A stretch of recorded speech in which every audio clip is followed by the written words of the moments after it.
Okay. We can go in 5.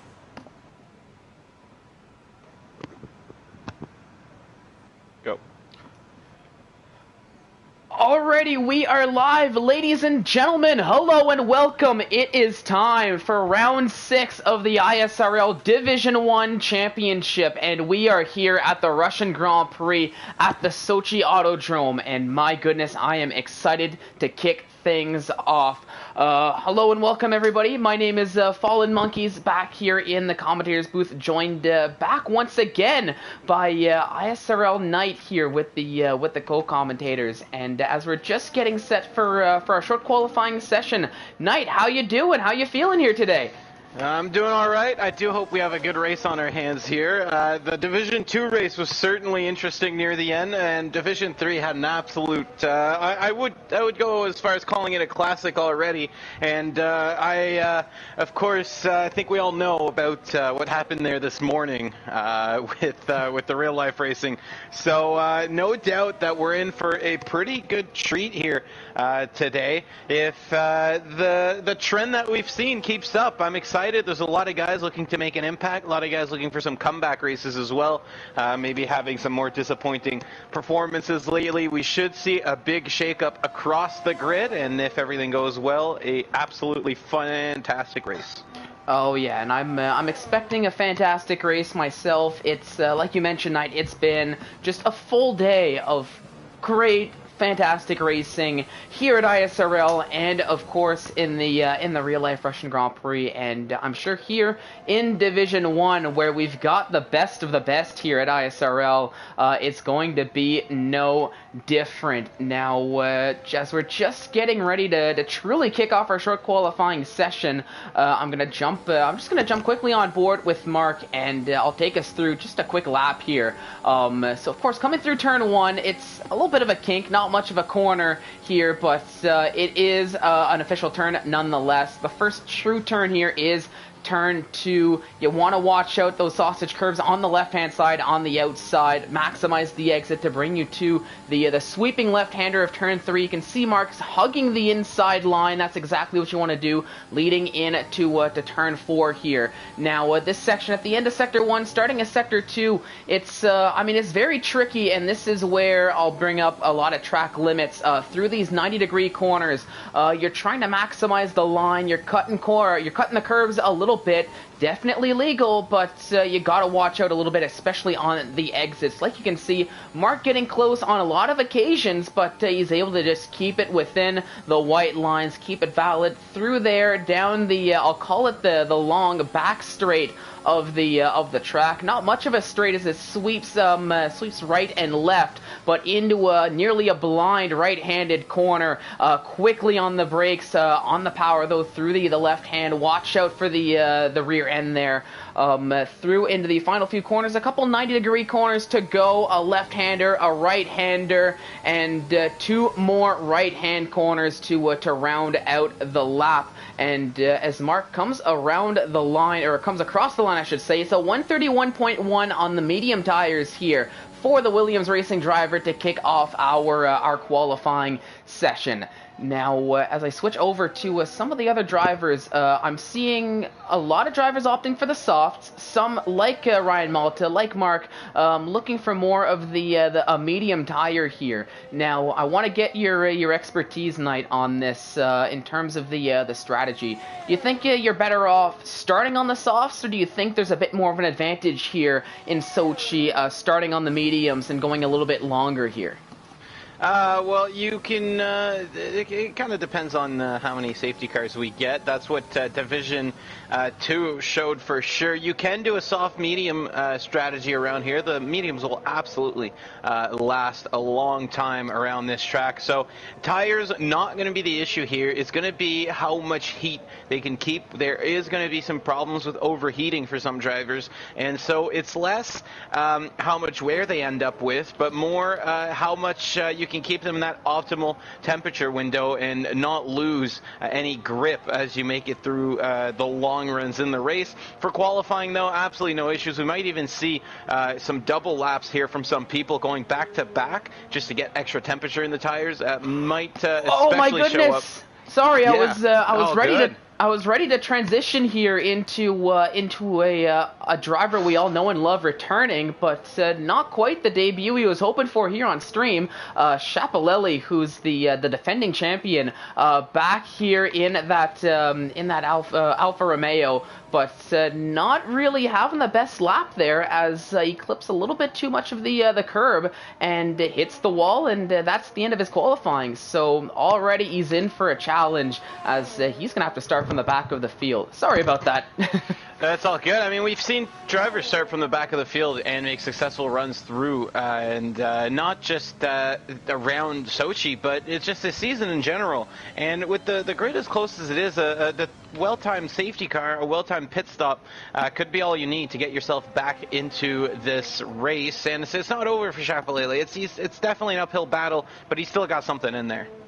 Oh, definitely. And of course, when it comes to Chapelele, we saw the pace. Of course, it was on last year's game. It is a different game, but at the end of the day, we all know it's relatively the same year after year, with of course some improvements. They did bring some out here this year, of course, but I mean it's still at the base the same F1 game we know and love, and it's still the same Chapelele we know and love. So absolutely, I would not be surprised to see him by the end of this race in a top 10, in a top 5, assuming everything goes well for him here.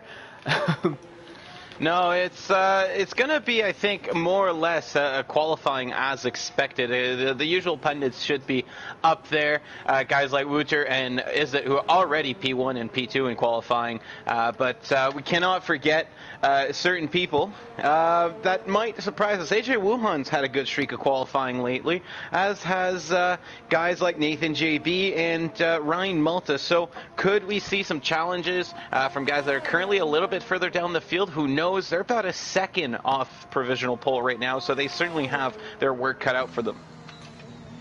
Oh, definitely. But I mean, it's still relatively early stages in qualifying. The track is still getting rubbered in with the laps the drivers are making. So I'm sure now that most of the drivers have gotten their first banker laps out of the way, so to say, they've got the feel of the track. They've got sort of the feel of the car, the setup in the actual race lobby. So I do think we're really going to start seeing these lap times fall. A lot of them sitting around the low to mid 131s. Especially near the top, near the top, we're starting to see the 130s. But I would not be surprised to see possibly breaking into maybe the sub 130s into the 129s as this qualifying moves on and the track gets quicker and we start seeing the laps really start to improve and the pressure from a lot of these drivers here. But of course, we still got to keep an eye on the likes of, let's say, Excel Tin Can, Assassin, who they both don't have a lap time set just yet, both on an outlap, but we know that they definitely have the pace available to them. So I would expect them to quickly jump up the order very quickly and excuse me, meet up with the likes of Wouter, Izat Kush. I mean, I'm seeing Jer up in P4 right now, and that general top 5. But let's see. I've got Mark here just following on board as he's running through a lap in that Williams, looking to improve on the 131.1. No, Knight, were you? I might have completely missed. Were you gonna mention something at all, or before I just kept rambling on? No, I was just setting up the alternate angle here so we can watch as qualifying winds down more than one driver at once. Just so that we can see how those challengers here can make their laps count. We've got rotation on board right now, 131.5. He's actually getting more and more competitive week after week. That's a solid lap so far from rotation, and he's looking to improve. He had a great qualifying in Div 2 when he was reserving earlier today, but unfortunately the race did not go his way, so definitely looking to make some amends for that. If not, of course, Jerome with a very good qualifying time. He's in the 130s, still ahead of Mark there as Mark completes his lap. Jer as well is nearby. So a couple of guys is now dipping into the 130s, and it's 131s all the way down the grid after that. They're going to have to keep working on it. 8 minutes left in qualifying. This track will ramp up in speed as we go along. Oh, definitely, and I think a lot of these the low 131s we're seeing from the middle pack, I think they're gonna very quickly convert into probably at the very least high to mid 130s, like we're seeing the top portion of the field set at this moment. As like you said, as the track will start to rubber in, as the drivers will be getting quicker and will be feeling more comfortable with the track here on race day. But now you're speaking about Jerome, currently in P4. I've been sticking with him here on my screen here on that flying lap with just a couple corners to go now. The two right-hand 90-degree corners, so we'll see if he can improve. I didn't quite catch the sector time, but it's looking to be a good lap so far. And I mean, he does improve, but not by much, only 4/100ths of a second. But it is good enough to give him a little bit more comfortably that fourth position here on the grid. 130.666. For Jerome there on that second lap time. Passassin, meanwhile, he got his first time on the board. It's a 130.5 for Passassin. So like I was mentioning, very quickly showing that he can ride with the top three, like we've grown accustomed to seeing time and time again. And there went Ryan Malta.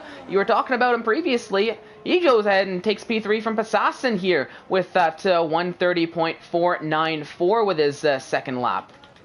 Yeah, that's, I was saying, you got to watch out for Ryan Malta. He's usually quick in qualifying. The good session for everybody, well, the best session out of the team so far is definitely Mercedes. 2 cars there in the top 5. That should help their constructor hopes with Passassin and Jerome both performing well so far. But don't discount the Aston Martin. Scylla and Izzet are both showing a lot of pace. They're both in the top 10. And of course, the Ferraris seem to have better and better qualifyings week after week. Look out for AJ Wuhan to get his car a little bit further up the grid than this. Oh, definitely. And I know you're mentioning the Aston Martins here. I mean, Izzat Kush, we've seen Izzat race quite a bit here over the course of many seasons. We know where the pace is. Skill, I think, was relatively new for this season, if I recall correctly. He's a rookie, if we're going to be official about it. This is his first season, but he's impressed so far. He started in Division 2, got a quick promotion to Division 1, and he's performed maybe not as well as he would have liked, but definitely nothing to be ashamed of around this circuit there. And it's not around this circuit, but for this season. And he's certainly got something to be proud of. Let's see if maybe he can get a top 5 or even a podium around Sochi.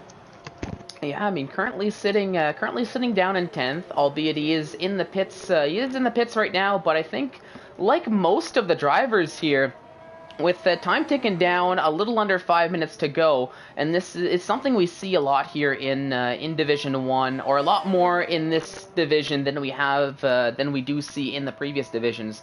A little bit similar to more real-life Formula 1, where it seems like we got a little bit of a lull here on track with just a couple drivers starting their outlaps here, trying to get ahead. But sorry? It's a very nice way of saying the drivers are about to create a big old parking lot at the end of quali. I think we saw it a few races ago. Yeah, we're seeing it again. Everybody in the pits with 4 minutes 20 to go, except for Feral Fury, Nathan, and Jer. And Rotation Jamie are on outlaps as well, so count them in. But most of these guys waiting till the final second, they're all going to come out at the same time, then they're all going to trip over each other, and then we're going to get some lovely reports saying, oh, you blocked me. Well, maybe you should have gone when the track was empty. These guys are certainly trying, but is it going to actually do anything? Because, the track ramps up. It gets greener. It gets more sticky as you go along. So if you go too early, you could be costing yourselves some lap time. And with the times as tight as they are, look at the gaps between 1st and 18th. Okay? That's a second and a half separating 1st and 18th. It's a second separating 1st and 12th. So, every 10th matters at this level. So that's also why we see them come out so late. Yeah, no, that's true, but I mean, I do have still that inkling of worry, especially with the way Sector 3 is in this track. It's very slow pace. You've got those two 90-degree corners, and I feel like that's can be very quickly turned into a bottleneck zone, just with drivers waiting for their lineup, kind of like what airplanes do as they're trying to wait for the runway, but trying to maneuver that. They're taxiing around here, aren't they? Pardon? They really are taxiing around the racetrack. Yeah, no kidding. But I feel like, especially when we start running into this kind of situation where you've got all the drivers lining up, as now it looks like, I'm looking at the mini-map, and we've got a whole gaggle of cars all leaving at the exact same time to get that sorted out. But with the likes of, let's say, Jamie and a rotation, or those who are starting their lap times first and foremost, well, those waiting to start their flying laps, they're still going to have to get out of the way, and there's not really much room in Sector 3 to get out of the way while also trying to get your lap time set up. So I think it's going to be interesting here at the end of qualifying. I think, oh no, rotation as he was on a flying lap went for a little bit of a spin on the exit of the corner right before the DRS straight. But thankfully though, since he did go out a little bit early, he does have enough time to just, you know, shut the battery off a little bit, cool down the tires a little bit, just to re-get himself prepped and go for one more lap here before the end of the session. So it's not all lost compared to, let's say, for those who might have gone out right at the end. Meanwhile, Jamian, who I know surprised us, I believe it was 2 weeks ago with a near pole position, he goes up to P12 here in Russia, so not a bad time here, 130.8. But might still have his work cut out for him just outside of the top 10 here. Yeah, it's certainly not ideal for him, but free tire choice if you can make it on to P12, and you got a long slipstream down to turn 1 around Russia, so a lot of positions to be gained, especially if the guys ahead of you get poor starts. Where this could come and be bad for him, though, is if there are accidents ahead, because sometimes you're going so fast you have no choice but to go in it. And so let's hope that they stay clean on the run down to turn 1. We could see some pretty, and pardon my French here, but pretty ballsy overtakes, I think, down into the initial runoff. But first, they got to get through qualifying, and we're getting to the end of that right now. Yeah, down to the final minute. I'm actually sticking with those.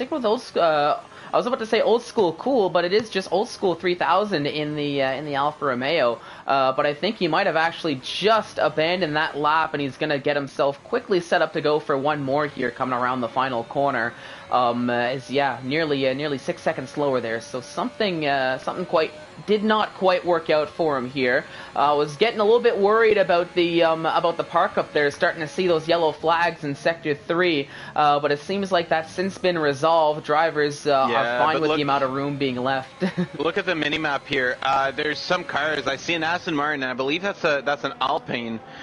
Very, very close to each other around turn 3 right now. I'm currently on board with Nathan JB on my alternate angle here, and he is going to be one of the first ones to finish his final flying lap, and he's currently coming through turns 3. There's Eklund right behind him as well, so these guys will be the first ones to set a lap. Now, it just ticked down there. There is no more time on the clock, so this is very much the end. Nathan JB goes 4th fastest, getting close to his teammate there. P3, P4 for the Alpines right now, but can Eklund do anything about it? He goes P7, and now the times are going to start pouring in here as everybody's coming to finish their laps. Oh, definitely. Now, very crucially, as Jerome goes P3, out of the top 2, Wouter and Isaac Kush both had an invalidated lap time. So what they've got, that's going to be it for them.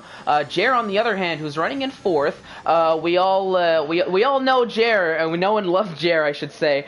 He's still running a valid lap, so this could be a little bit of a redemption arc here if he can just find enough pace to maybe slingshot that Alpine up past Isaac, past Wouter. Ryan Malta went up to P2, but across the line, a very costly mistake right at the end of the lap, going a little bit too wide on the exit, and that I think that essentially brought through the end of that lap without truly being able to improve.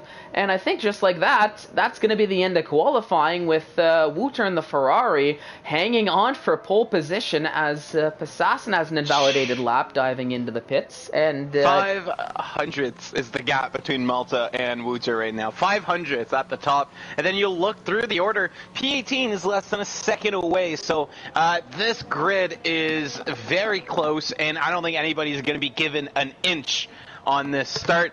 This slipstream is going to be so important going down to turn 1 that if you get boxed in, and we saw Hamilton in today's race get boxed in, and it cost them down to turn 1, and it ended up benefiting those guys that were able to ride the other side. But if you know, what line do you take? Do you take the outside? Do you take the inside? You don't really know until you either make it through or you get stopped. So on the start, everybody is going to have to be super vigilant. 20 cars roaring to turn 1. Cannot wait to see it.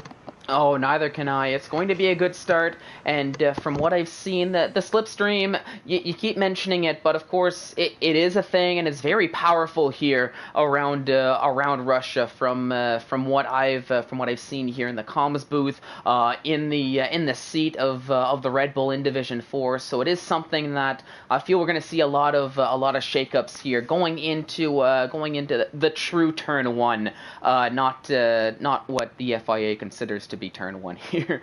But there is the gap from P1 to P2, like you were mentioning, Knight. 5/100ths of a second separating first and second. And as we continue down the grid, I'm looking for that full 1 second mark. Oh, there we have it. You have to get all the way down to rotation in P18 to see a gap of over 1 second. Even then, it's only just, I think it was a 1.009 or something like that.